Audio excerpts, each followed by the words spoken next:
আসলে আপনাকে আমি ভাষাগতভাবে এই বিষয়টা আপনাকে বোঝাতে পারবো না। এটা একটা অন্যরকম অনুভূতি। দেশনায়ক জনাব তারেক রহমান, মাননীয় প্রধানমন্ত্রী বাংলাদেশ সরকারের, উনি একাধারে বিএনপির এখন বর্তমানে প্রেসিডেন্ট হিসেবে দায়িত্ব পালন করছেন।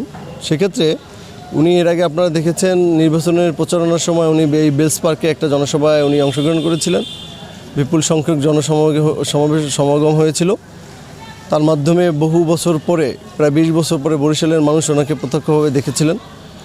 এখন যেটা হচ্ছে, সরকার গঠনের প্রায় 5 মাস চলতেছে, সেখানে বাংলাদেশের প্রধানমন্ত্রী জনাব তারেক রহমান বরিশালে আসবেন, এটা আমাদের আবেগ অনুভূতি। হচ্ছে জনাব তারেক রহমান মাননীয় প্রধানমন্ত্রী বাংলাদেশ সরকারের, উনি একাধারে বিএনপির সভাপতি হিসেবে দায়িত্ব পালন করছেন, যেহেতু চেয়ারম্যান হিসেবে।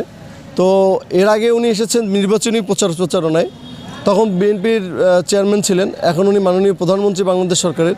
তো উনার প্রধানমন্ত্রী হিসেবে বরিশালে এই প্রথম সফর। যেহেতু আমাদের বরিশালে আসছে, আমরা বরিশালের যুবদলের আমি একজন কর্মী হিসেবে আমরা অধীর আগ্রহে তার এই সফরকে জন্য অপেক্ষা করছি। আমরা অনেক আনন্দিত এবং উচ্ছ্বসিত যে তিনি বরিশালে আসবেন, বরিশালের মানুষের কথা বলবেন, বরিশালের মাটি ও মানুষের জন্য উনি অনেক ডেভেলপমেন্ট করে যাবেন, অনেক উন্নয়নের প্রতিশ্রুতি দিয়ে যাবেন। আমাদের অনেকগুলো প্রজেক্টের ব্যাপারে আমাদের আছে, যেমন 6 লেনের কথা বলে, বরিশাল ভোলা সেতুর কথা বলে, আমাদের পায়রা বন্দরের কথা বলে, এখানে অর্থনৈতিক অঞ্চলের কথা বলে, ইপিজেডের কথা বলে, অনেক ডেভেলপমেন্টের বিষয়গুলো আছে যেখানে আমরা অবহেলিত।